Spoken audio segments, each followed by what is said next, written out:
Hello guys, once again it's Matt, and today we have another video. Thank you all the members, all the patrons, and let's get into it. Make sure to subscribe. We're trying to hit 50,000 subscribers until the end of the year. And let's get going, guys. So today we're flying out the MiG-29 again in some matches here, normal matches. And I just wanted to talk about some points on the MiG-29. It's a controversial aircraft right now. A lot of people say that it needs to be buffed, and a lot of people say that it needs to be nerfed.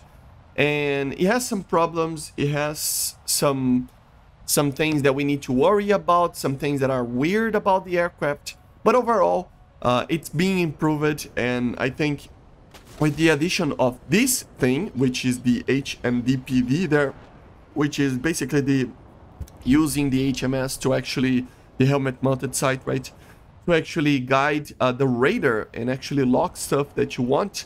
It really does help a lot, as you see here, getting fast locks at very close speeds and very fast moving targets at low altitudes, or in a situation that it has a lot of people in it. It helps a lot. I missed the two shots there, but anyway, it does help a lot with the locking capabilities of these aircraft. The normal acquire mode for short range engagements it is pretty good, but the helmet mounted sight is just it's another thing. It's just completely different, and it just helps a lot, like a lot. It really does.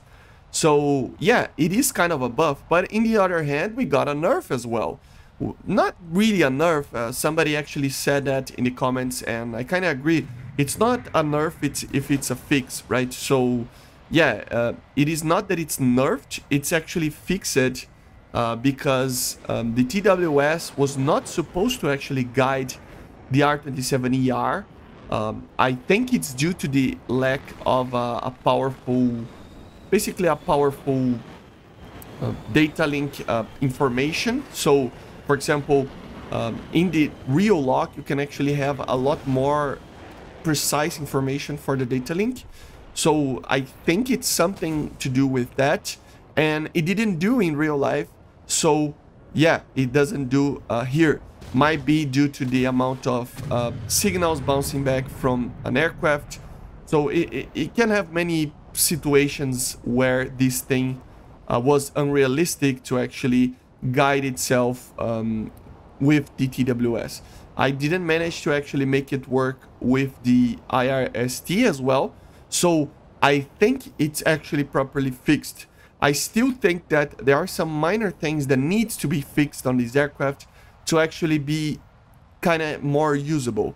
The main thing is the radar.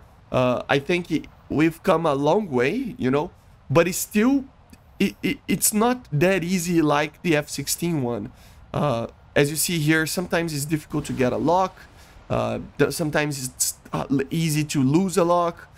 It's just weird. It is very much one of those radars that you have to actually like kind of give it a break. You lose a lot of kills due to the radar, and it's just problematic, right? So I don't know exactly what we like will need to actually make it work, but losing these many locks and stuff, I just think that we really need to get that fixed. I don't know exactly what it is. As I said, I think it's the lock time or something that to do with the amount of time that it takes to actually get at the lock itself, or something like that, or the notching capabilities. I don't know exactly what it is, but it just feels artificial, and it feels different from something like the DCS radar on the MiG-29, and it feels a lot harder to actually use as in the F-16, right?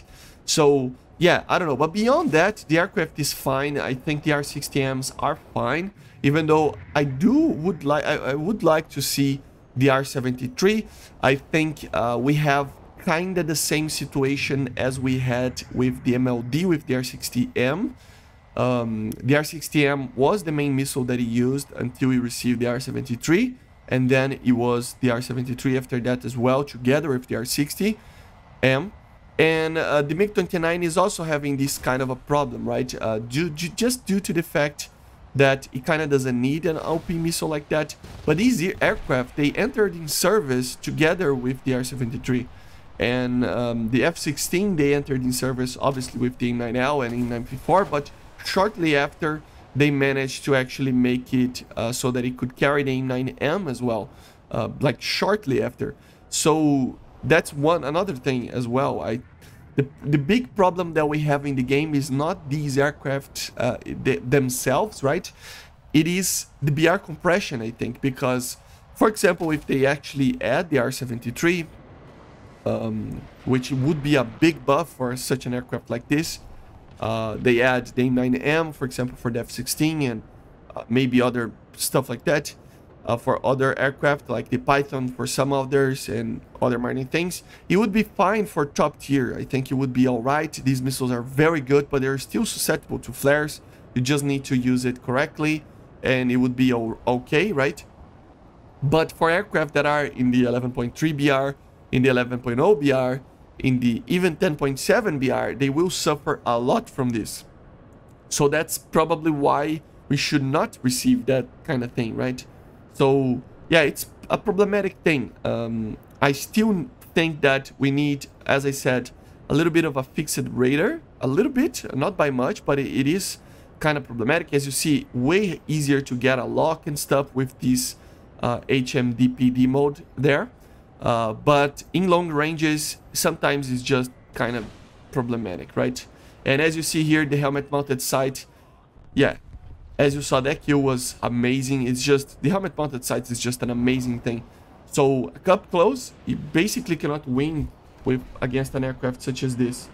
But it is, you know, missing in these long range like locks with the radar. It's pretty weird and it feels artificial, as I said. So if they actually fix that a little bit more, I mean, get easier locks and not just blinking and don't get a lock, or do something weird and he loses lock and something like that. If they fix that kind of thing, we will be fine in the BVR department. The R27ER is amazing.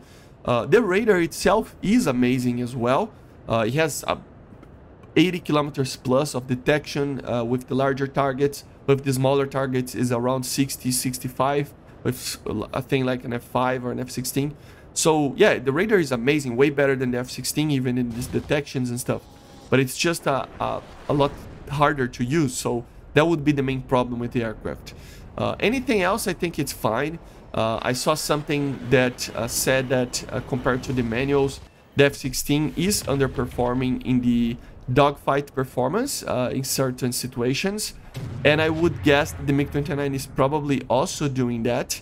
So it is one of those situations that maybe both of them need to be buffed, right? But I don't know, it's a problematic thing. It's not, it's complicated just due to the fact of they are already very much the best out there.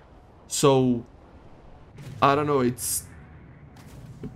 I don't know if we should get any more things. I just think that we should get the realistic flight models, if there is such a thing.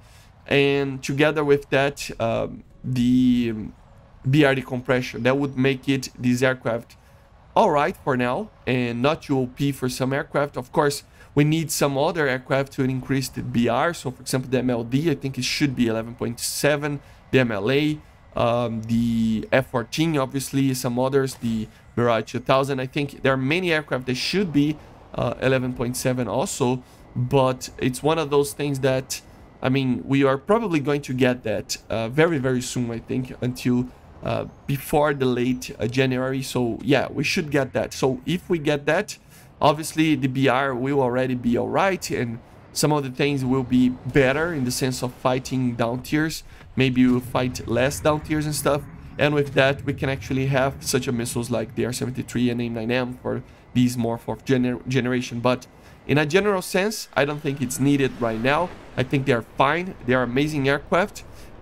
Even me, that I'm not playing that much of the MiG-29, I still get 2.0 plus KDs. So yeah, I didn't get used to the aircraft yet. It's being upgraded every day that it passes. So there's a lot to get like acquainted to, but still it's amazing. 2.0, it's pretty good.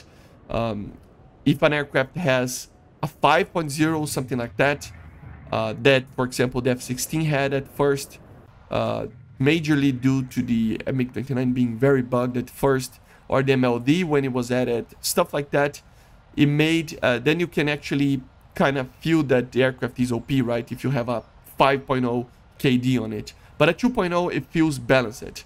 And with that, it really does make you feel that it doesn't need anymore. As you see here, the missiles are just amazing. The R60Ms on a cold aspect shot, it is pretty good as well. Just doesn't have the most amount of range, but still it's pretty alright. The HMS really does help the missile. So for me, in my opinion, it does not need a buff. Okay, not neither a nerf, to be honest. I just think that the radar is kind of finicky yet, still, right? So I think that they should fix that, as I said, but still, in a general sense, the aircraft is amazing right now. We need more MiG-29s. We need more counters to the amount of F-16s that we have. That's the main problem.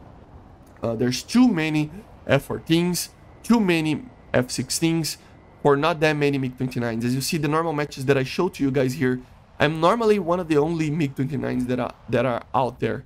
Normally, you only see like 2, 3, 4 of them against the full teams of F-14s and stuff. And sure, sometimes you get mixed conditions in battle. But yeah, sorry for that still. I fired the missile before he was on fire, but still. It was just a problematic thing because even with the mixed matches, I still think there is so many F-16s and other aircraft like that, that not that this aircraft has a bad win rate, but he does lose on that situation, right? But yeah, guys, so for me, it doesn't need a nerf or a buff, just needs a little bit more tweaking, and the F-16 as well needs the radars and other minor things like that. But anyway, I hope you enjoyed the video, guys, and I see you guys on the next one. Make sure to subscribe, and bye, guys. See you.